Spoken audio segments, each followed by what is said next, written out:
All the best to everybody. Hope everybody, I find you all in a good condition. We are in parashat Beschalach. Finally, Am Yisrael getting out of Egypt. But then it's written in the beginning, first of all, a very interesting point when the Torah is telling us, Vayi Beschalach Paro, when Pharaoh sent Am Yisrael, like he sent them out. He didn't send them. God sent them. So why the Torah is telling us, Vayi Beschalach Paro, that Paro, he is the one who released us, he is the one to send us. And then there's another interesting point when we see what's written in the Parsha. It's something that we don't really see it in the beginning. Only when we look again and again, we see something very interesting. Vayi Beschalach Paro, who did he send? Is the Torah telling us? 1 minute. Et ha'am. It's like, it's not the people, it's the people, maybe it's the people, but as a nation. It's not normally when we are talking about Am Yisrael in Egypt, they are not an Am yet, they are not a nation yet, they are the children of Israel, Bnei Israel. And here is written, Vayi Beschalach Paro et ha'am, and then look what's written afterwards. V'chamushim alu bnei Yisrael meretz Mitzrayim.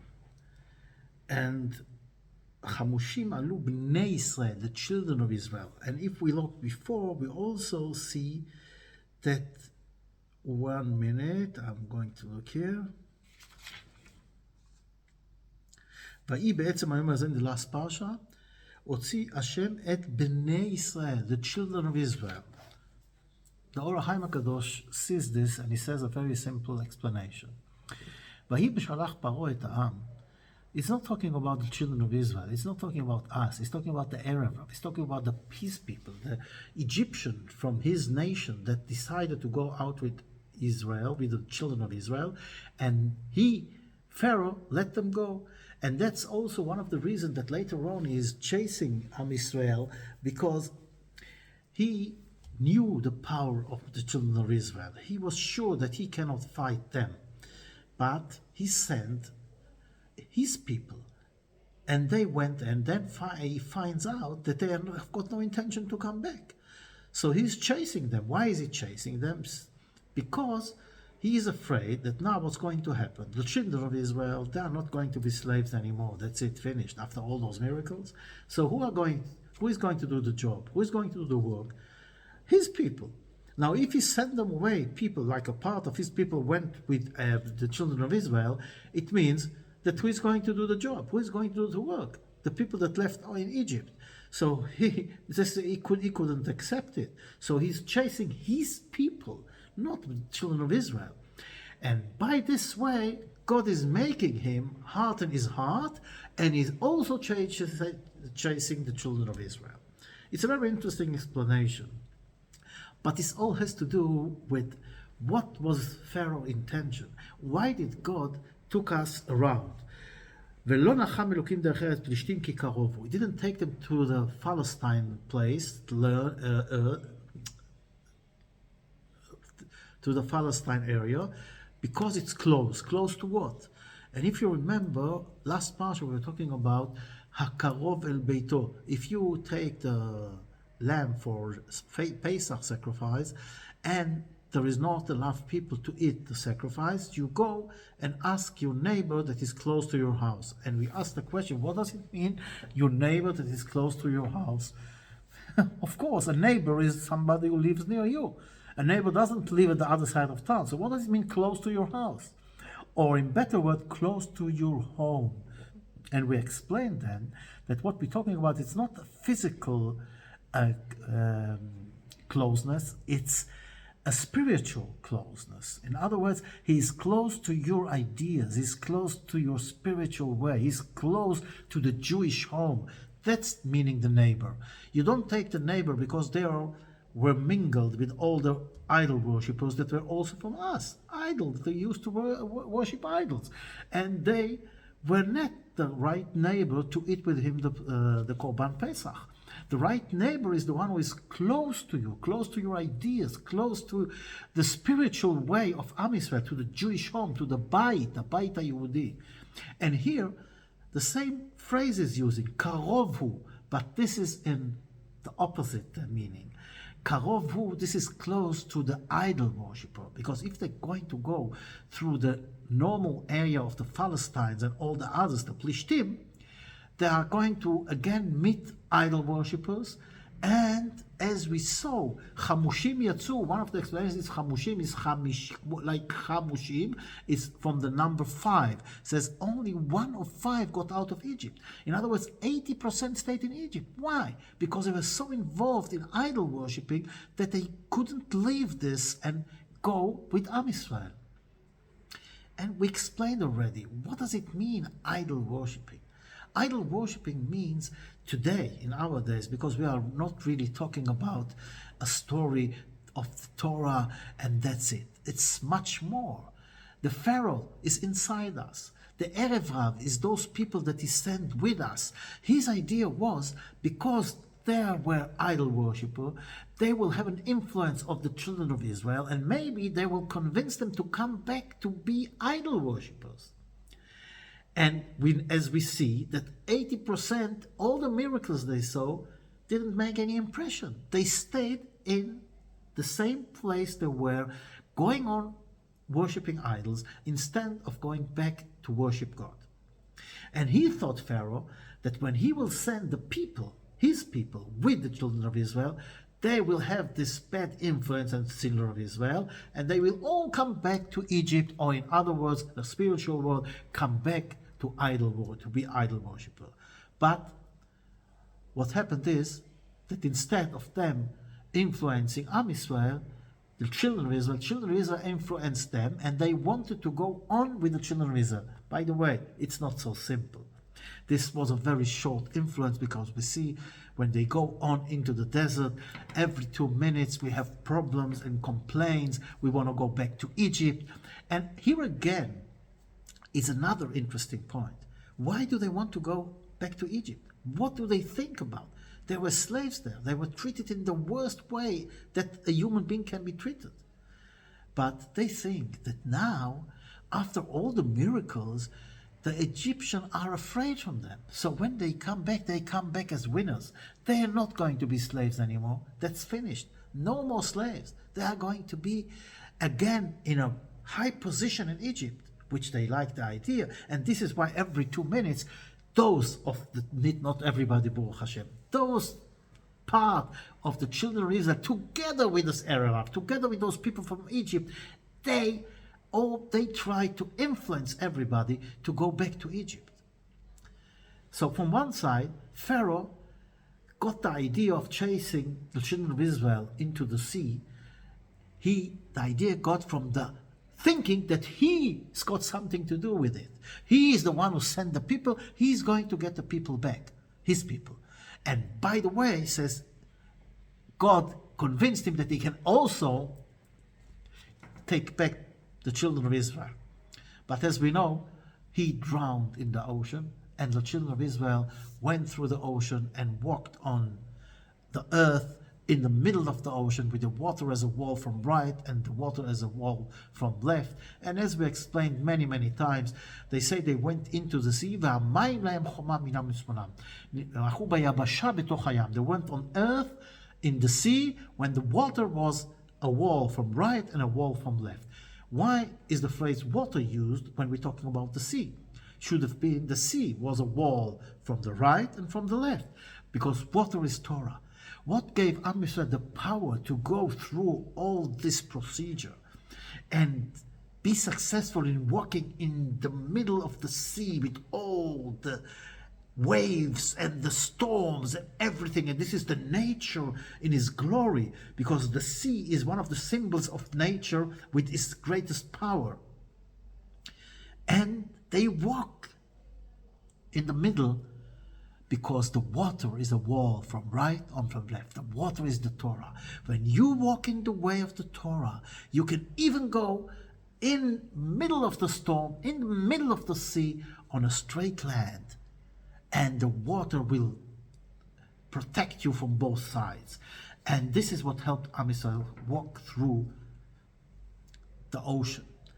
And the Egyptians drowned because they didn't have the Torah. They were idol worshippers. So how is it that among us, there were still, with all those miracles, all those things staying, as the Gemara says, that the angel says, why do you save Am Yisrael? Alalu of the Avodah Zarah, Alalu of the Avodah Zarah. Both of them are idol worshippers. So why do you save them and not them? And as we know, that it means that among us, there were still idol worshippers. And it's not only the Arab Ram, it's also from our own flesh and blood. Just to show us that even when you see miracles, and even if you're already going and walking in the way of God, and you're surrounded with the Torah, you still have the influence of the evil inclination. You still have the influence of Pharaoh. You still have the influence of the idol worshiper. So how do you get far away from this? This is why you don't go into this area. When you see that the friend, that the community, that those people around you are corrupt, are going in the wrong way, get as far as you can from them, even if it's difficult. That's what God did, to tell us. You don't confront the evil. You go around. Because the evil's got great powers. And if you don't need to be there, don't be there. Sometimes in life, you've got no chance. So then, you take the Torah with you and you walk in the middle with God helps. He helps us to go and walk in the right way. But we need strength for this. And when we have the option to go around, to prevent ourselves from going in the direct fight with the evil, don't go in it.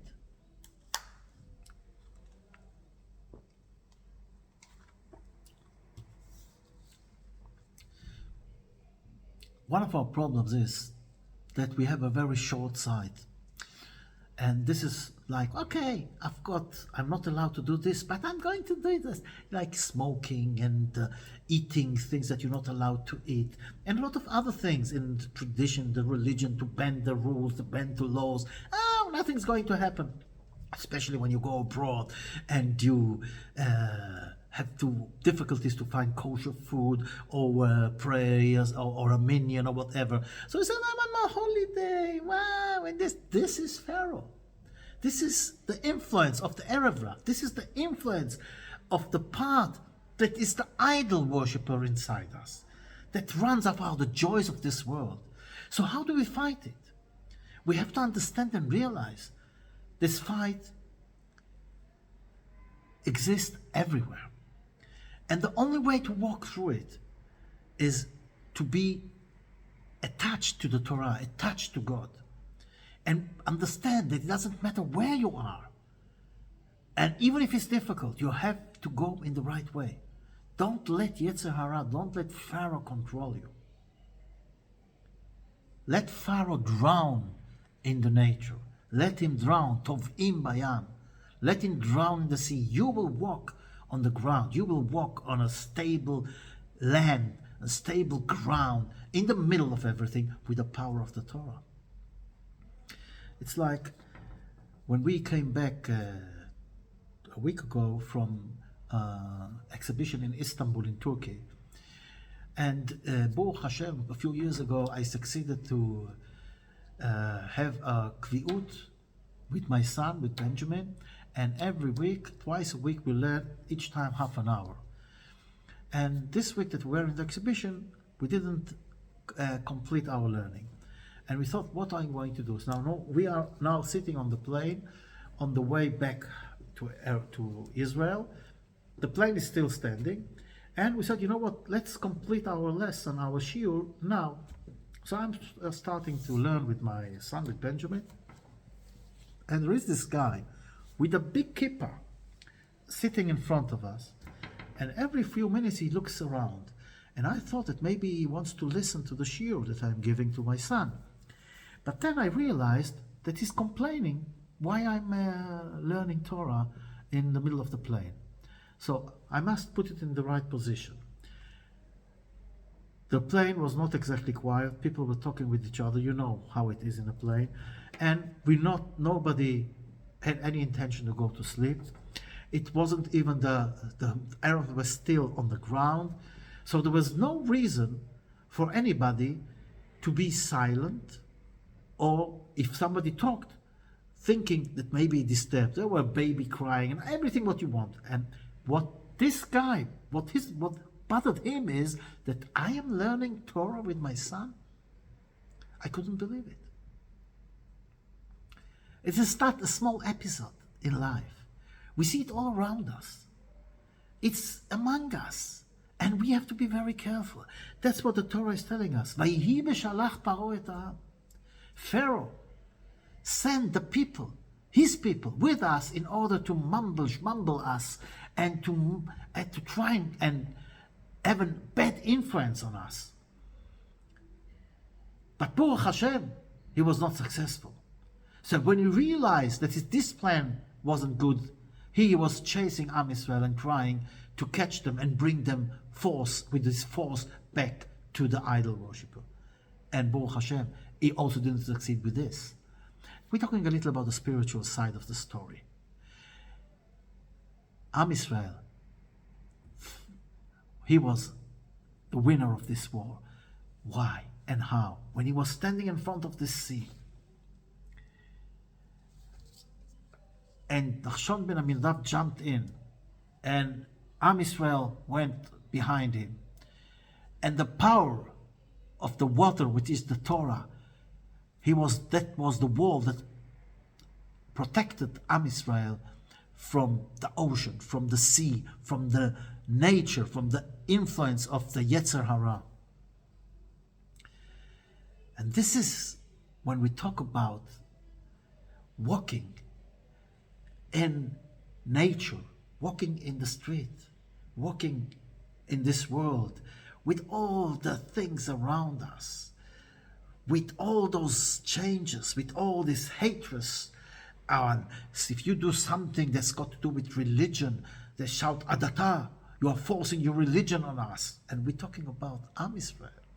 This is the Erev Rav. This is those among us that they got out of Egypt, but they still in them have this idol worship. They are not with us completely.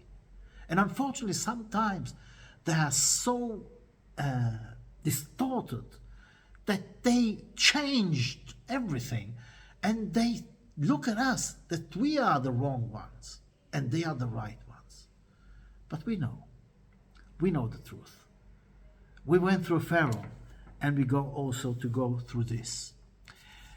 And I want to end this shiur with a very interesting point. 1 minute. When we are talking about Am Israel wanting to go back to Egypt, what did they think? We said they were sure that they are not going to be slaves anymore. Why? And this is the unbelievable thing, because of all the miracles that happened. So from one side, they saw the miracle and understood the power of God. And from the other side, they still wanted to go back to Egypt, which is not what was going through their head. They thought that they will come back to Egypt and they will come as winners. Nobody's going to touch them, and nevertheless, they're going to be a part of this great nation, the Egyptian nation, and not only a good part, they were going to be at the high society. This is exactly what happened in our history. It happens all the time. It happens in Germany. It happens when the reform movement started. Reform, what is reform? Reform. They reinvented our religion. What did they do then? You know how it started, the reform movement? They took out of the Siddur all the parts that has to do with Eretz Israel, with Zion. Yes.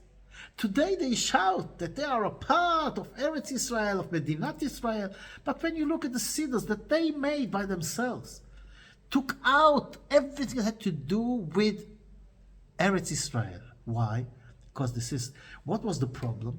When we were living there and they hate us, why? Because always we were talking and praying to come back to Israel, to build best a temple. So that's why they hate us, because we didn't really we haven't been a trusted part from their nation, because we had a double obligation. From one side, we were like in Germany, Germans, or in France, France, or wherever we were, like in Egyptian. But the other side, we were Jews, and we talked all the time about going to Zion, to going to Eretz Israel, to build the temple. So they didn't accept it. They couldn't accept something like this. This is not reasonable. This is not a normal part of the nation if he thinks about other countries. So now, when we take this idea of going back to Zion, to going back to Eretz Israel, to build the temple, we're taking it out. So we are going to be a part of them. We are going to be a real part of them. And that's exactly what was the reform idea. And today, they do it in different ways. Today, suddenly, they do want a part of Eretz Israel. But they still change a lot of things in the Siddur, with the idea of female and male, and we're not going to go into it. We all know the story. The lesson that we have to learn is that when we are going in the right way, and we know what is the right way, Be'ezrat Hashem, we go through all those problems and we realize, understand, you cannot be both. You cannot be like everybody and to be Jewish. A Jew is something else. Doesn't mean that we look at ourselves as better people, or we are people and they are not. No, we are the messengers of God. We have a job, and our job is to show the light to everybody. And we see it through history. We had people that converted themselves to become Jewish, and they were great people. The teachers of Hillel HaZaken, Shmaya and Avtalion, Onkelos Hager, and so on and on and on. Ruth HaMoaviyah, Ruth, that from her comes David HaMelech. We don't want to be like others. We want them to be like us. We want them to see the light and walk with us on the ground, and the Torah will be a wall from the right and from the left. Not only for us, for the whole world. Bayom Ahui Hashem Echad U'Shmo Echad. In that day, God is going to be one for everybody. All the best, and have a nice week.